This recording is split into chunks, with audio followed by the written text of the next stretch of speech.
Subscribe now and press the bell icon. Never miss an update. नमस्कार friends, राष्ट्रीय blind YouTube channel में आप सभी का स्वागत है।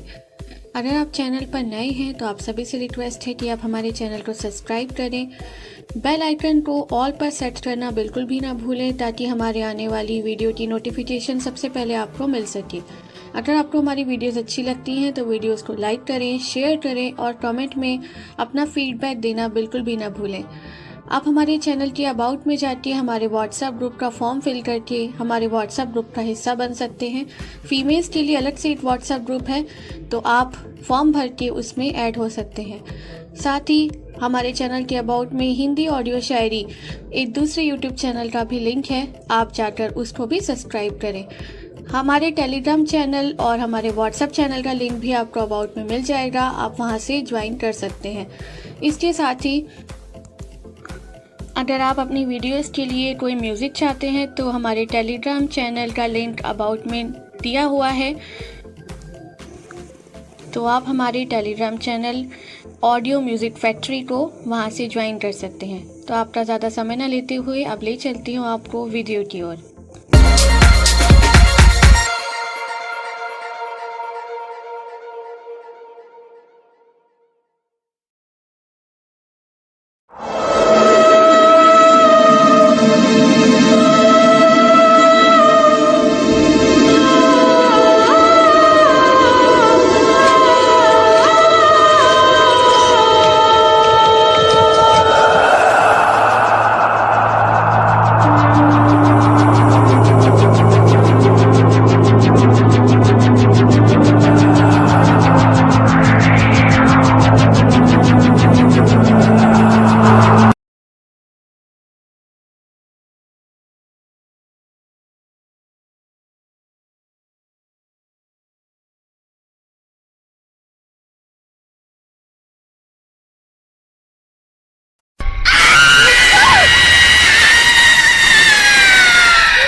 यह कार्यक्रम काल्पनिक घटनाओं पर आधारित है, जिसका किसी घटना या फिर किसी व्यक्ति से कोई संबंध नहीं है। भूत प्रेतों और असामान्य वेशों के होने पर हमारा चैनल कोई दावा नहीं करता और ना ही कोई प्रोत्साहन करता है, मगर एक दावा करता है और वो है डर, जो कि सबको लगता है। तो चलिए बढ़ते हैं आज के कार्यक्रम की ओर।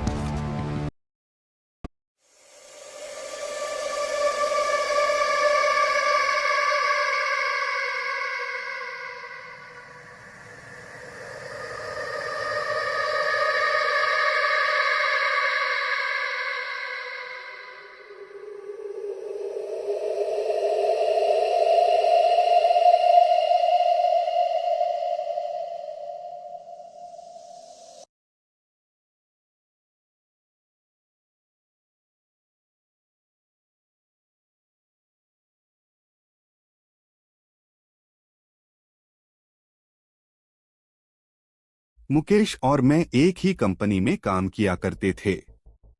एक रोज हमें ट्रेनिंग पर भेज दिया गया। हमारी इससे पहले औपचारिक बातें ही हुआ करती थी, पर ट्रेनिंग पर हमें एक दूसरे को जानने का मौका मिला। हमें कमरे में एक साथ ही रुकना था। साथ रहकर हम आपस में काफी घुल मिल गए थे। अक्सर रात को मुझ पर से चादर हट जाती तो मुकेश मुझे चादर ओढ़ा दिया करता था। मैंने उससे पूछा, क्यों जागते रहते हो रात भर? मेरी तो आदत है करवट बदल बदल कर सोने की, चादर तो टिकती ही नहीं। मुकेश ने मेरी बात का कोई जवाब नहीं दिया। अगले दिन वो कुछ शांत नजर आने लगा। रात को सोते समय मुकेश ने जो मुझे बताया वो न केवल दिलचस्प था बल्कि कुछ ऐसा था जो मैंने ना तो कभी सुना ना ही कभी महसूस किया। ऐसा कम ही देखने को मिलता है। बात केवल विश्वास की रह जाती है। मुकेश ने कहना शुरू किया, आप शायद यकीन ना करें, 2003 का साल था। टीवी देखना, लाइब्रेरी जाना, दोस्तों से मिलना जुलना मेरी दिनचर्या बनी हुई थी। ऐसे में एक दिन मैं अपने दोस्त से मिलने उसके घर गया हुआ था। पता चला मेरे छोटे भाई दिनेश की तबीयत खराब है। मैं तुरंत घर को निकल पड़ा। वहां देखा परिवार के सभी लोग मौजूद हैं। दिनेश जोरों से चीख रहा है, जैसे उसे किसी तरह का दर्द हो रहा हो। उसकी हालत बिल्कुल भी देखने लायक नहीं थी। 3-4 लोग भी मिलकर उसे संभाल नहीं पा रहे थे। पिताजी ने कहा, इसे तुरंत डॉक्टर के पास ले चलते हैं। पर मां ने मुझे चुप रहने का इशारा किया। दिनेश चीखता और बेहोश हो जाता। दिनेश की चीखें अब भयानक होने लगी थी। कोई उसका सर दबा रहा था, कोई उसकी छाती मल रहा था। नानी ने कहा, इसे पूजा घर में ले चलो। इतना सुनते ही दिनेश जोरों से चीखा। शायद ये बात उसे पसंद नहीं आई। उसे घसीटकर पूजा घर में लाना पड़ा। यहाँ वो और भी जोरों से चीखने लगा। उसे संभालना मुश्किल हो रहा था, तो हमने उसे कुर्सी से बांध दिया। फिर नानी ने उससे प्रश्न किया, बता कौन है तू? सुनकर दिनेश गुस्से में भर गया। उसका सर और छाती अब भट्टी की तरह तपने लगे। उसे अब संभालना मुश्किल हो रहा था। नानी ने फिर कहा, बता कौन है तू? इस बार दिनेश ने गुस्से में अपने दांत पीस लिए। उन दांतों को किटकिटाने की आवाज मेरे कानों में दर्द करने लगी थी। उसके बदन की सारी हड्डियां कड़क रही थी। आखिर में उसने अपनी जबान बाहर निकाली, जो काली पड़ चुकी थी। यकीन नहीं हो रहा था किसी इंसान की जबान खींचकर इतनी लंबी हो सकती है। नानी ने फिर अपनी बात को दोहराया, बता कौन है तू? कहां से आया है? इस बच्चे ने तेरा क्या बिगाड़ा है? जहां से भी तुम आए हो वहीं लौट जाओ। बदले में जो कुछ भी मांगोगे हम तुम्हें देंगे, लेकिन इस बच्चे को छोड़ दो। दिनेश ने अपना आपा खो दिया। वो उसी तरह कराहता, दांत पीसता, चीखता, चिल्लाता और बेहोश हो जाता। होश में आने पर उसे संभालना मुश्किल हो जाता था। मुझसे यह सब देखा नहीं गया। मैं बाहर आ गया और रोने लगा। उस वक्त मैंने हनुमान जी को याद किया। मंदिर में दिया भी जलाया। रोते रोते भगवान से दिनेश के ठीक होने की प्रार्थना की और वापस दिनेश के पास आ गया। दिनेश के रोने चीखने से वहां अब जमघट लग चुका था। लोगों की भीड़ में भी दिनेश उसी तरह की हरकतें किए जा रहा था। उसके शांत होने पर मैंने उसे पानी पिलाया।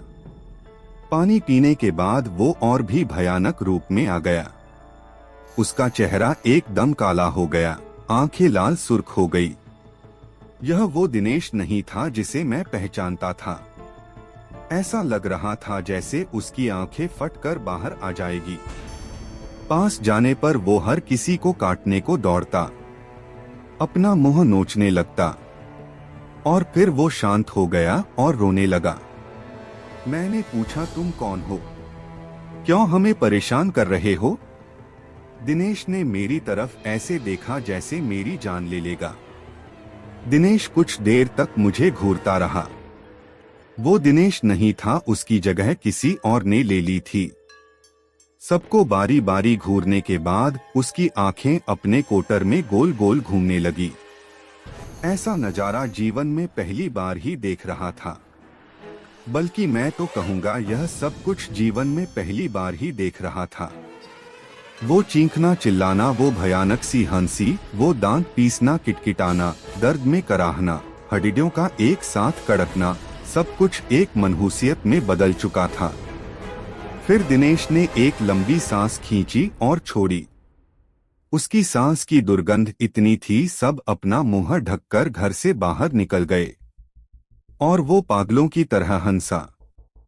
वापस अंदर जाने पर दिनेश फिर सभी को घूरने लगा। हमने वापस उससे पूछा, कौन हो तुम?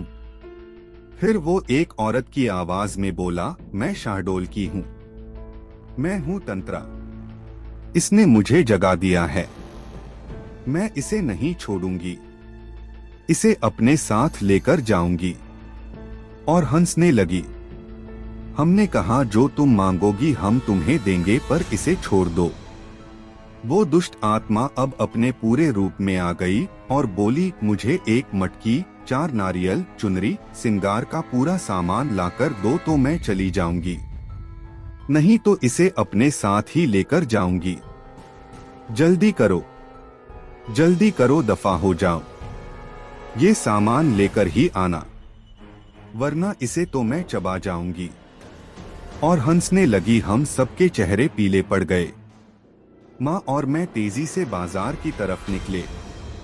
रास्ते में मौ रोने लगी तो मैंने उन्हें दिलासा दी, सब ठीक हो जाएगा। मामा बोली, कुछ भी ठीक नहीं होने वाला मुकेश, मैंने तुझे बताया नहीं। इसने जब अपना पहला असर दिखाया था तब दिनेश को क्या हुआ हम समझ ही नहीं पाए थे। दिनेश के साथियों ने हमें बताया, उस दिन दिनेश के ऑफिस में मीटिंग थी। सब आपस में हंस बोल रहे थे, सब कुछ ठीक था कि अचानक दिनेश की तबीयत बिगड़ने लगी। दिनेश ने सामने रखा गिलास उठाया और पानी पिया। पानी पीते ही दिनेश बेहोश हो गया।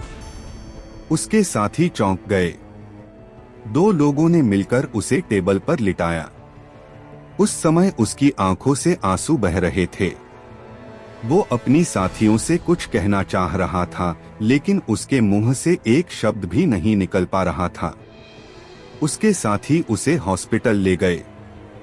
हमें जैसे ही सूचना मिली हम सभी वहां पहुंच गए। दिनेश कुछ देर बाद दिनेश ठीक हो गया। क्या हुआ उसे खुद भी कुछ मालूम नहीं था। उसे इतना याद था कि वो बेहोश हो गया था। उसके बाद कभी ऐसा कुछ नहीं हुआ जिससे कोई परेशानी हो। तुम ठीक कह रही हो मौ, उसके बाद भी कुछ हुआ जरूर था। क्या मतलब? मौ बोली, मतलब ये माँ, पिछली बार जब मैं छुट्टियों में घर आया था, उस रात मैं कमरे में सो रहा था। रात के 3 बजे का समय था। कमरे की खिड़की खुली हुई थी और उससे तेज हवा कमरे में आ रही थी। उस हवा के शोर से मेरी आंख खुली। मैंने देखा एक साया मेरे पास खड़ा था। ध्यान से देखने पर भी मैं उसका चेहरा ना देख पाया। उसके चेहरे पर कालिख के अलावा कुछ ना था। उसका शरीर धुएं जैसा था। अचानक वो साया बादल की तरह तैरता मेरे पास आने लगा।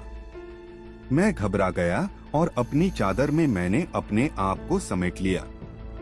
वापस देखा तो वो साया वहां नहीं था। इसे अपना वहम मानकर मैं भूल चुका था। पर अब दिनेश के हालात देखकर लगता है कुछ तो जरूर हुआ है मौ।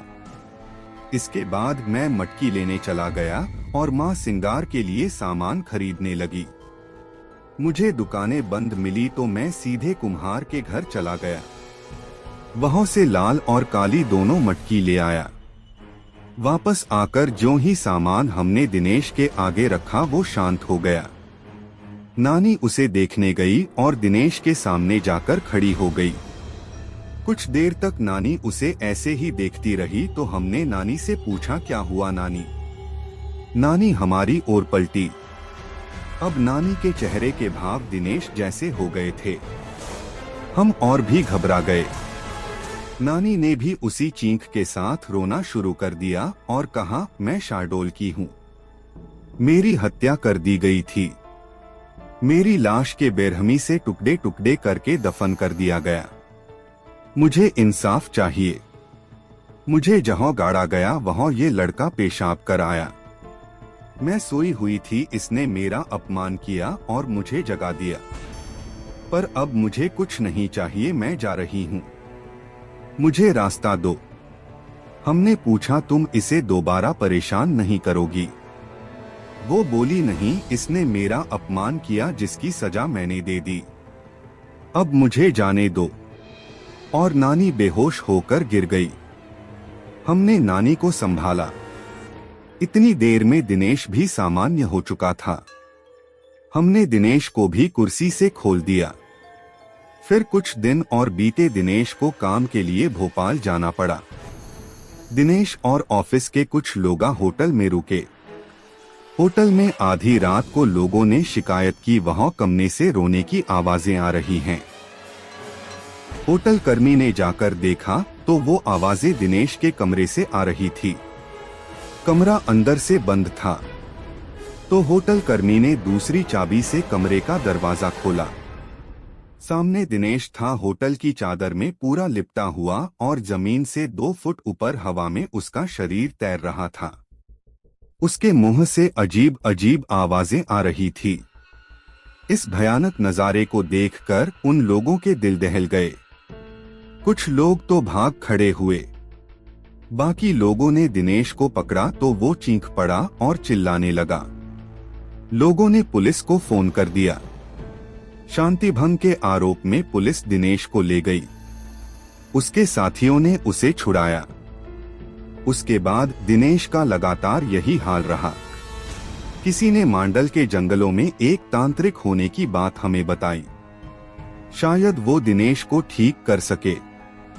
हमने उसे बुलाया। उस तांत्रिक ने भी आत्मा से बातें की तो उसकी वही मांग शुरू हो गई। मटकी, 4 नारियल, चुनरी और सिंगार का सामान। अभी तक याद है मुझे वो किस तरह अपनी मांगे दोहराती थी। इन सब के साथ उसने शराब भी मांगी। रात के समय शराब कहीं भी नहीं मिली। मैं भागा भागा अपने मोहल्ले की उन गलियों में गया जहां से मुझे गुजरना भी गंवारा नहीं था, पर भाई की सलामती के लिए भी उन गलियों में गया जहां अक्सर लोग नशे में धुत पड़े रहते थे। शराब की दुर्गंध के कारण दिन में भी उस गली से कोई नहीं गुजरता था। वहां जाकर मैंने उन लोगों से शराब मांगी तो उन्होंने कहा, क्या आज तू भी पिएगा? आजा आजा, बैठ यहाँ, आज तू बेटा सारे गम भूल जाएगा। मैं गम भुलाने नहीं आया हूँ। मेरे भाई की तबीयत खराब है, उस पर ऊपरी साया है। तांत्रिक शराब से पूजा करेगा। यह सब जानने के बाद उन्होंने अपनी शराब की बोतल मुझे दे दी, जिसे लेकर मैं लौट आया। इसके बाद शराबियों से मेरी नफरत कम हो गई। तांत्रिक ने पूजा शुरू की। रात भर तांत्रिक पूजा करता रहा। दिनेश कभी चीखता, कभी चिल्लाता, कभी दर्द में कराहता, कभी गुस्से में तांत्रिक को गालियां देता, कभी मुझे घूरता, कभी तांत्रिक को घूरता। तांत्रिक का उस पर कोई ध्यान नहीं था। वो एक दाना गेहूं का लेता, कुछ मंत्र पढ़ता और उस दाने को दिनेश पर फेंक देता। उस दाने के शरीर पर पड़ते ही दिनेश बुरी तरह तड़पने लगता। उसके मुंह से जानवरों के जैसे गुर्राने की आवाजें निकल रही थी। वो जानवरों की तरह हरकत करने लगा था। दिनेश की आवाज उसके गले में ही बंद कर रह गई थी। वो क्या बोल रहा था कुछ समझ नहीं आ रहा था। सुबह तक दिनेश ठीक हो गया और बेहोश रहा। शायद इन सब से उसका शरीर थकने लगा था। उसका चेहरा पीला पड़ने लगा था। शरीर सूखकर लकड़ी जैसा हो चला था। फिर भी कहीं ना कहीं मेरा भाई इन बुरी शक्तियों से लड़ रहा था, मुझे यकीन था। कुछ दिन और बीतने पर दिवाली को त्योहार आ गया था। धनतेरस का दिन था और मैं टीवी देख रहा था। दिनेश कमरे में आया और बेहोश हो गया। मुझे लगा वापस वही सब शुरू होने वाला है, तो मैंने उसे कुर्सी से बांध दिया। दिनेश थोड़ा होश में आया और उस आधी बेहोशी की हालत में उसने मुझसे कहा, भाई अब मैं नहीं बचूंगा, मैं खत्म हो जाऊंगा। ये सुनकर मेरी आंखों से आंसू आ गए। मैं अपने भाई को इस तरह जिंदगी से हारते नहीं देखना चाहता था। दिनेश भी रो रहा था, भाई मैं मर जाऊंगा। मैंने खुद को संभाला और दिनेश को बांध दिया। बाइक ली और एक दोस्त को साथ लेकर मैं उसी तांत्रिक को बुलाने निकला। मांडल के घनघोर जंगल, घुप अंधेरा। मैं तांत्रिक के घर पहुंचा। तांत्रिक भी उस दिन शराब के नशे में था। उसे बाइक पर बीच में बैठा कर ले आए। तांत्रिक का खुद का शरीर बस में नहीं था। गिरता पड़ता वो दिनेश के पास पहुंचा। जैसे ही उसने दिनेश का हाथ पकड़ा, उस तांत्रिक का सारा नशा उतर गया। उसने वही पूजा दोहराई और सुबह होने तक दिनेश फिर ठीक हो गया। अब तो यही सिलसिला चालू हो गया था। तांत्रिक आता, पूजा करता और सुबह तक चला जाता। मटकी, 4 नारियल, चुनरी और सिंगार का सामान हमारी रोज की जरूरत बन गई। ये सब चीजें अब घर में हर समय मौजूद रहने लगी। रोज रात घिरते घर में मनहूसी तसी छा जाती। घर के एक कोने में शराब की बोतलों का ढेर इकट्ठा हो गया था। ऐसा कोई मंदिर नहीं बचा, कोई मस्जिद नहीं बची जहां दिनेश का इलाज नहीं करवाया। अंत में किसी ने कलकत्ता के काली मंदिर जाने का सुझाव दिया। वहां जाकर दिनेश का इलाज कराया। यह भी उसकी वही मांग जारी थी। मटकी, 4 नारियल, चुनरी और सिंगार के सामान की।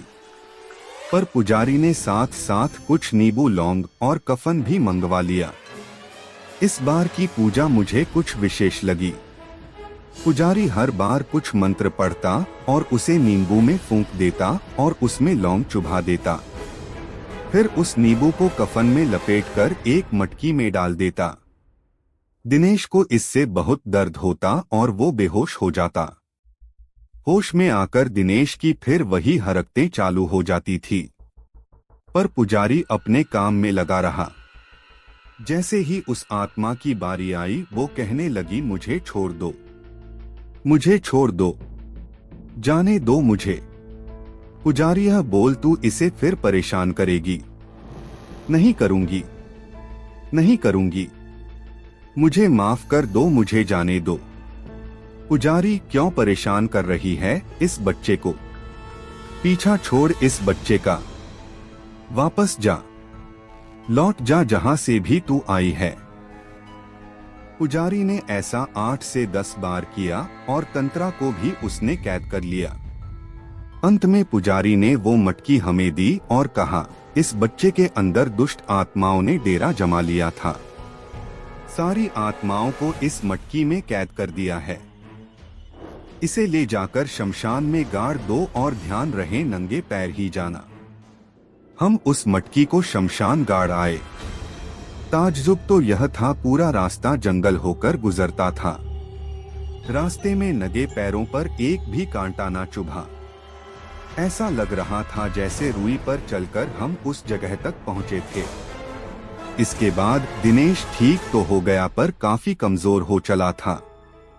केवल खाने और दवाइयों के लिए ही बिस्तर से उठ पाता था। इस वाकये के बाद मेरा उन चीजों पर भी विश्वास हो गया जिन्हें मैं पहले नहीं मानता था। 5 सालों तक इस मुसीबत को झेलने के बाद हमारी माली हालत खराब हो गई थी। सर पर कर्जा हो गया था। धीरे धीरे हम भाइयों ने वो कर्जा भी चुका दिया। हम कई और दिनों तक दिनेश की देखभाल में रात भर जागते थे। मैं उसके खाने का समय पर दवाइयों का ध्यान रखता था। रात में उठ कर मैं देखता था दिनेश सो रहा है या नहीं। उसकी चादर ठीक कर देता था ताकि वो आराम से सो सके। आज भी मेरी यही आदत है। बस यही बात थी, ऐसा कहकर मुकेश चुप हो गया। इस कहानी को ध्यान से सुनने के बाद अंत में मैंने मुकेश से कहा, बेशक यह कहानी किसी के लिए बेमिसाल हो या ना हो, लेकिन तुम दोनों भाइयों का आपसी प्यार बेमिसाल है। तो दोस्तों, आज की कहानी में बस इतना ही। हम उम्मीद करते हैं कि यह कहानी आपको बेहद पसंद आई होगी। अगर आपको कहानी पसंद आई है तो वीडियो को लाइक करें, शेयर करें और हमारे चैनल को सब्सक्राइब करें और साथ ही बेल नोटिफिकेशन को भी दबाएं ताकि हमारी हर वीडियो की नोटिफिकेशन आपको सबसे पहले प्राप्त हो सके। तो चलिए दोस्तों, मिलते हैं आपसे अगले दिन रात 10 बजे। तब तक के लिए आप लोग अपना बहुत ख्याल रखिए। कहानी को सुनने के लिए आपका धन्यवाद।